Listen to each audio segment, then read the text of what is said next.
Hasta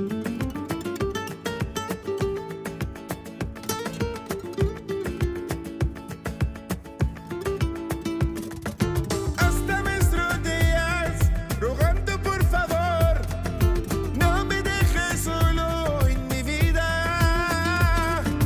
Hasta mis rodillas, rogando por favor, no me dejes solo en mi vida. Tus ojos prohibidos siempre me vuelven loco. Una vez que los vea me quedo. Tus ojos prohibidos siempre me vuelven loco. Una vez que los vea me quedo.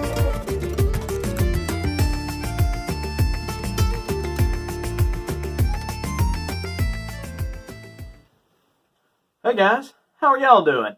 Oh, how am I doing? Well, I guess I'm doing dandy. Thank y'all for asking. All I can tell you is, guys, I am so sorry that I missed the video Wednesday. Yeah, Wednesday. I really did not want to miss that video, but you know what? I didn't have any footage for you. I know, I'm so sorry. I'm getting slack. Don't worry, though. I'm doing my best to get y'all the footage that y'all need. Trust me, I'm going to have it done. So y'all saw me traveling up here. I am in the great state of Virginia right here, right now. Not at the resort that has the pond, though. Or I guess technically it's a lake. It's more like a glorified pond, but you could get a bass boat in it. It'd be like the ultimate dream pond, you know, if it was a pond, but for a lake, it's really small. So I don't know. You make the call. You could go look up Lake Isaac in Gordonsville, Virginia. You'd see the size of it. So it's not the biggest. It's not the smallest. Nonetheless, though, y'all saw a little bit of my travels up to Virginia, and I have had the opportunity to stay in multiple resorts. Let's see. 1, 2, 3, 4 different places. Good night. I am traveling all over Timbuktu through all this COVID stuff. Probably not the safest thing. Y'all can rag on me. I've been wearing masks. I've been washing my hands frequently, probably close to 20, 25 times a day. Probably shields didn't be out, but you know what? This is my senior trip. I want to thank my grandparents for taking me on this senior trip. And like I said, I am staying as safe as possible. We're touring a lot of battlefields and historical sites. So in all reality, we are keeping our good social distance between everybody. And we are outside. And I'd say probably all but about 2 to maybe 3 of these battlefields that we've toured. And we've toured probably close to a dozen now. The most people that I've seen at them is maybe 5. It's not many. Gettysburg had a lot. I'll give y'all some pictures from Gettysburg in the next video. I don't have that ability to give y'all those in this video, but I can get y'all those in the next video. They are some really cool shots, some juicy shots. I hope y'all like them because, you know, I kind of like them. But let's get on to the fishing action because this is what I really wanted to show y'all. Yep. It was hard. You know, y'all are watching it right now. And, yeah, I didn't have a good day. I took my grandma out with me, too. She said she wanted to bring a fishing rod. And didn't get any footage of her. Sorry for anybody that might have wanted to see that. But I got a video idea with my grandma. She was a huge fisherman back in, I guess, probably about the 70s. She would do a lot of surf fishing out there. And, well, she hadn't done much since then. So, you know, that's a video idea. Maybe we can get my grandma out there for the first time in 30, 40 years. So stay tuned if y'all want to do that. Talking about stay tuned, go ahead and hit that like and subscribe button for me. It really, really, really does help. Trust me, guys. I know what I'm talking about. We are sitting steady at 212, and you know what? It's a happy 212, but you know what would make me even happier? Maybe we can get to, I don't know, maybe 300 before I go to college. Probably not, but maybe we can get to 300 before the end of the year. That's a reasonable goal. So, like I said, if y'all would, please hit that subscribe button. Also, go check me out on Instagram. Boom, there's is. Y'all can see some kind of behind-the-scenes content, maybe some sneak peeks at upcoming videos. So, go ahead over there. Okay, I digress. Let's get back to the video. No, the fishing was hard. And it wasn't good. That pond was heavily fished. There was about one access point on the bank. It was one long bank, one access point, and it was heavily fished. And, you know, we were talking to some of the people, and they said, yeah, You know, if you get out here at like 5 or 6 in the morning, you can do something. And you know what?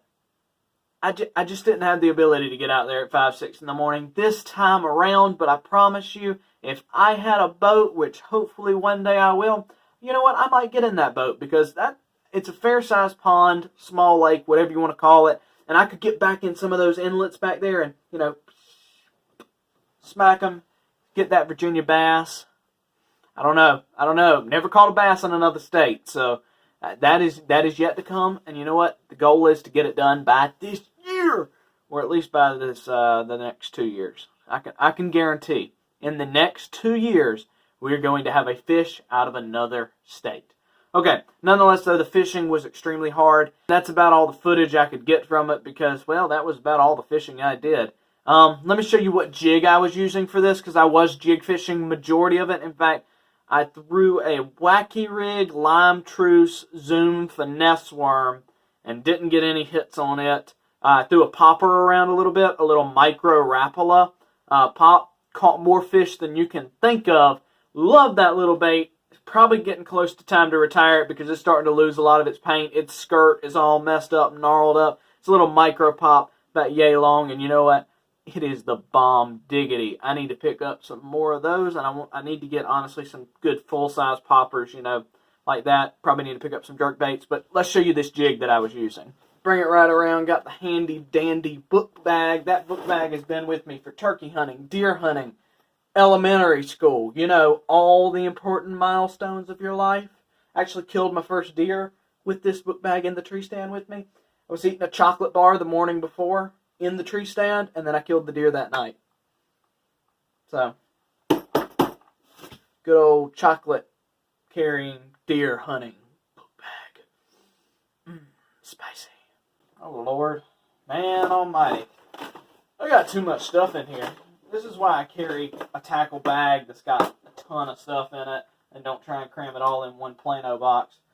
There's the little jig, though. We had a little 10,000 fish crawl on the back end of it, but it's a nice little football jig there in a bluegill color. Great little jig, nice high quality jig. And I don't do much jig fishing. Just the ponds that we go to don't limit themselves very well to jig fishing.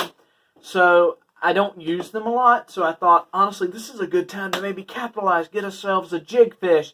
And I was thinking, you know, there's a dock out there. I can kind of flip around that dock. The dock was loaded with people. And I don't know if y'all have ever had this feeling, but you get out there and you've got some really nice gear. And, you know, you've got the camera with you. And, you know, everybody, you at least feel like everybody's starting to look at you. And you're like, oh, boy, you know, the sweat starts coming. Your hair doesn't look quite right anymore because humidity, for whatever reason, just raised up another 100%.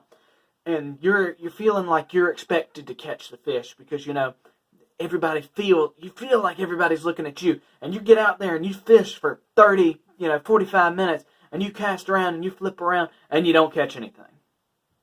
And you are the biggest idiot out there because, you know, and then you have like 70-year-old couple who's fishing with a Texas rig that doesn't look like it's rigged up quite right, and they're throwing where you want to throw, on that dock.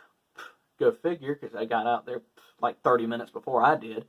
And they're throwing around that dock. Oh, I got one. And they don't set the hook right. Oh, I got one. And they don't set the hook right. And I'm like, just let me get there. I got the Texas rig. Please, let me at him.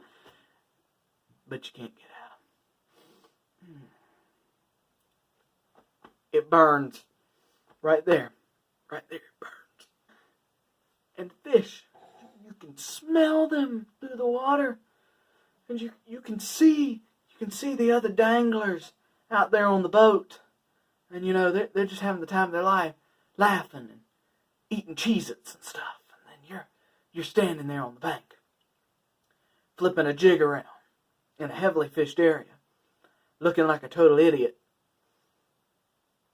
Yeah, it's not a fun feeling. No, but where am I staying right now? It's actually another place. It's my fourth and final place that I'm staying. And they don't have a pond, sadly, because I would totally give it a dangle. We are now in Williamsburg, Virginia. That is somewhere around the coast in Virginia. right around famous Jamestown, Yorktown, and, Williamsburg. Williamsburg's pretty famous in and of itself. I would totally give it a dangle. I have seen some nice, spicy, marshy areas right there. I was talking with my grandpa. He was like, I bet you could get some shrimp in there. And I was like, you know what else you can get in there? Redfish. South Carolina is known for red fishing. So is Louisiana. In fact, I would stack South Carolina and Louisiana up against each other with red fishing. I don't know if many people know that, but South Carolina's like the bomb diggity with red fishing. Or red fish fishing. Is that right? Red fish fishing. Or is it red fishing? Grammar Nazis, tell me down there in the comments. No, but I really think I could give it a dangle off some of these bridges, but then I'm pretty sure I'd end up with the popo. And I don't want to end up with the popo during the corona, if you know what I mean. But there is a golf course across from us and some golf course ponds. I'll tell you what, you could catch some mondos in golf course ponds. And I can't get to it. I mean, like, you can see it. Right through this fence is a golf course. And I can't get to it. You know, that burns you up. That burns you up, man. No, but I promise you guys, we're going to have some fishing content. Good fishing content coming.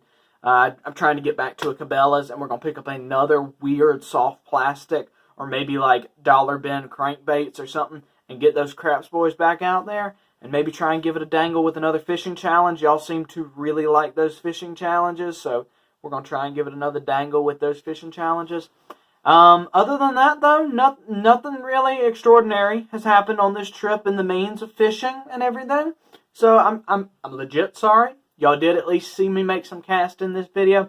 We're going to end it right here, though. I want to thank y'all so very much for watching this video. Like I said, please do like, share, and subscribe. Check out my Instagram right there. And, well, I guess I'll see y'all later. Adios, and as always, see you outdoors. Thanks for watching. Alright, guys, make sure to like, share, and subscribe. And check me out on Instagram. See y'all later.